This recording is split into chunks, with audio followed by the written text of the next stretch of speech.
జీసిడియం ప్రేమా స్వరం, దైవ కృపా స్వరం, ఇది ఆత్మీయ స్వరం, ఇది ఆత్మీయ స్వరం.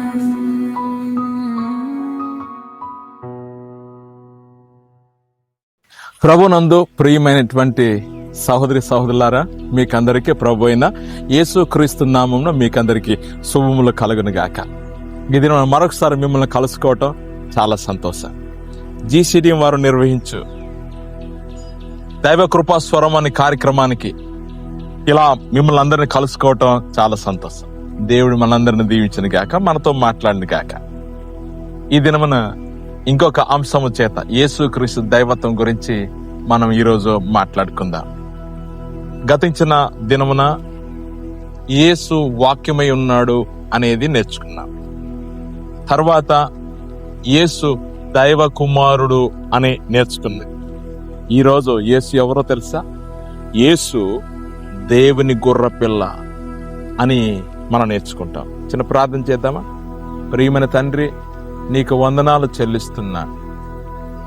మా పాపముల కోసం పరిహారము ప్రాయశ్చితం కొరకు బలి కొరకు ఏర్పాటు చేసిన వ్యక్తి యేసే అని బయలుపరుచుకున్నందుకు స్తోత్రాలు.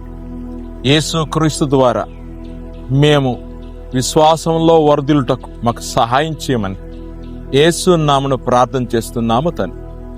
ఆమేన్, ఆమేన్. దేవుని వాక్యంలోనికి వెళ్దాం. యోహాను సువార్తలోనికి వెళ్దాం.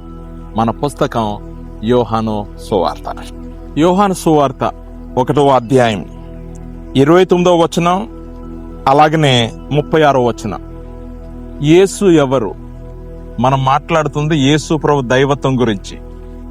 చాలా మంది యేసు ప్రభు వారు దైవత్వం గురించి ప్రశ్నిస్తున్నారు. మనం దేవుని వాక్యం ద్వారా మనం నేర్చుకున్నది లేదా ఏం వ్రాయబడిందో మనం నేర్చుకుందాం. యేసు ఎవరు అనంటే యోహాను ఏ విధంగా పరిచయం చేస్తుందంటే యేసు దైవ గొర్రెపిల్ల. చదువుదాం. యోహాను సువార్త 1వ అధ్యాయం 29వ వచనం. మరునాడు యోహాను యేసు తన యొద్దకు రాగా చూచి, ఇదిగో లోక పాపమును మోసుకుని పోవు దేవుని గొర్రెపిల్ల. 36వ వచనం. అతడు నడుచుచున్న యేసు వైపు చూచి, ఇదిగో దేవుని గొర్రెపిల్ల అని చెప్పాను. యోహాను యేసును పరిచయం చేస్తున్నాడు.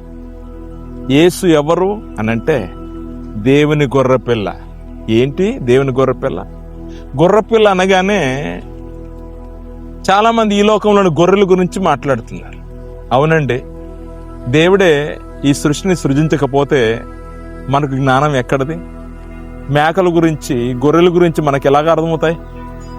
సో దేవుడు ముందుగానే ఆయనే సృజించాడు కదా. దేవుడు భౌతికమైన దాన్ని ఉపయోగించుకుని దాంట్లో ఏం శ్రేష్టమైనది ఉన్నది అని చెప్పి దాన్ని పరిచయం చేయటానికి ఇదంతా ఒక ఉదాహరణలు అద్భుతం అమోఘమైన రీతిగా వాడబడటం జరిగింది. పాపములు క్షమించటానికి, పాప ప్రాయశ్చితం కలిగించటానికి ఆది కాలంలో నుండి మనం చూస్తున్నాం. జంతువుల రక్తాన్ని చిందించారు. రక్తము చిందించకుండా పాప క్షమాపణ పోదు. మనిషిలో ప్రవేశించిన పాపము చాలా భయంకరమైనది. అది చాలా ఏడ్పిస్తుంది, బాధిస్తున్నది, దుఃఖపరుస్తుంది, గాయపరుస్తుంది, వేదనలోనికి నెడుతుంది. ఎందుకురా బతుకు అనిపిస్తుంది. నిరాశలో ఉంటున్నారు. చచ్చిపోతే బాగుండి అనిపిస్తూ ఉంటుంది. అసలు ఎందుకు ఇది బ్రతుకు అనిపిస్తూ ఉంటుంది? కారణం ఏంటో తెలుసా? ఆజ్ఞాతిక్రమమే పాపము, పాపములను వచ్చి జీతం మరణం. దేవుని వాక్యం ఇలా అంటుంది, ఏ భేదము లేదు.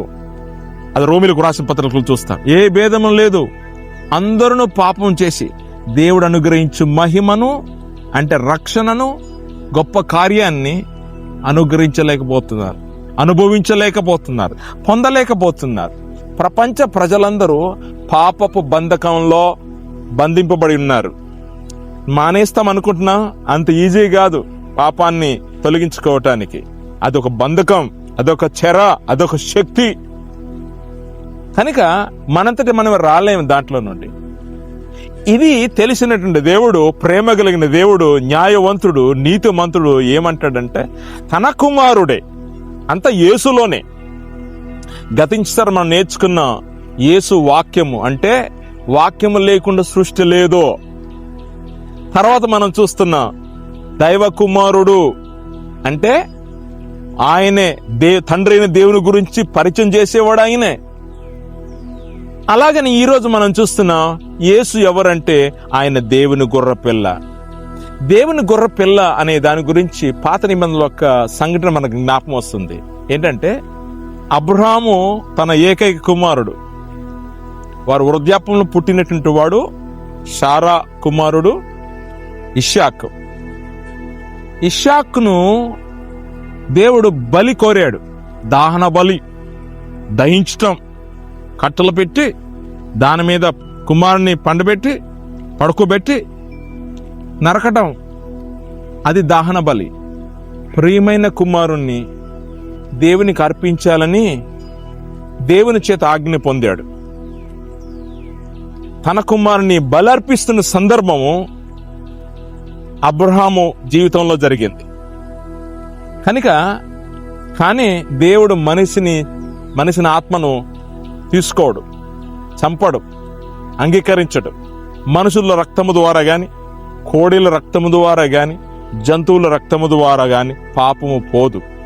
ఏం చెప్పాలనుకున్నాడు దేవుడు అబ్రహాముతోనంటే, నాకు కొడుకున్నాడో, నీకు ఎలాగైతే కొడుకున్నాడో నాకు ఒక కొడుకున్నాడు, ఆ కొడుకు ద్వారానే ప్రపంచానికి శాంతి, ప్రపంచానికి సమాధానం. ఆత్మ ఏదైతే ఇబ్బందిలో ఉన్నదో, బంధకంలో ఉన్నదో, దాన్ని ఆయన రక్తము చేత అది ఒలికించట ద్వారా, చెందించట ద్వారా, ఈ విశ్వాసము ద్వారా పాప క్షమాపణ కలుగుతుంది అని గుర్తించటానికి, ప్రపంచ ప్రజలకు ఆ సమాచారాన్ని అందజేయడానికి ముందుగానే ఆది కాలంలోనే అబ్రాహాముతో ఈ కార్యాన్ని నిర్వర్తించాడు. అబ్రాహాము చేశాడు. మొరియా పర్వతం మీద తన కుమారుడు ఆ కట్టల మీద పరిచి పెట్టాడు, కట్టాడు, కత్తి పట్టుకున్నాడు. నరుకుతున్న సందర్భంలోనే దేవుడు అన్నాడు, అబ్రహామా, నీకు ఏకైక ఉన్న ప్రియమైనటువంటి కుమారుణ్ణి అర్పించటానికి కూడా వెనకడలేదు అని చెప్పి, నీ కుమారుడు కాదు చావలసింది, పాప ప్రాయశ్చితం కలిగించుతాను, నా కుమారుడే చావాలే అని చెప్పి, అదిగో ఆ పొదల్లో చిక్కుకున్నటువంటి ఆ పొట్టేళ్ళు బలిగా అర్పించట, అది ఉదాహరణ.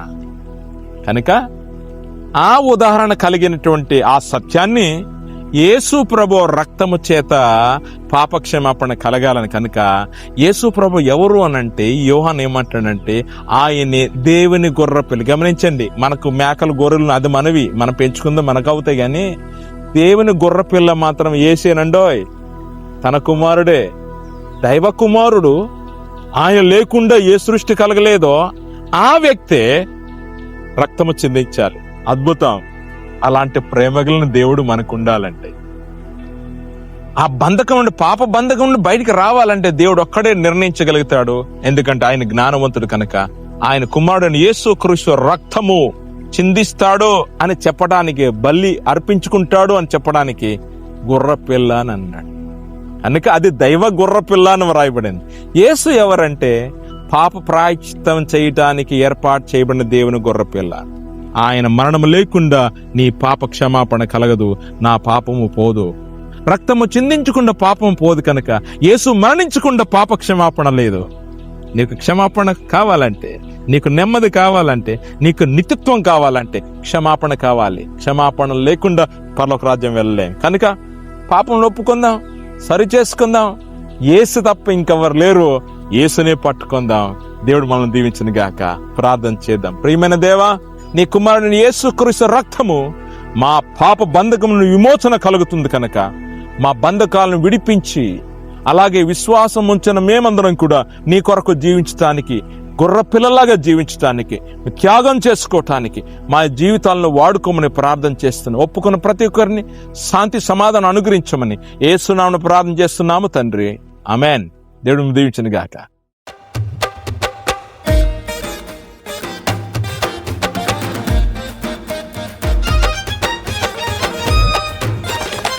సువార్త చాటెదం రమ్ము సోదరా, యేసుతోటి సాగెదం రమ్ము సోదరి.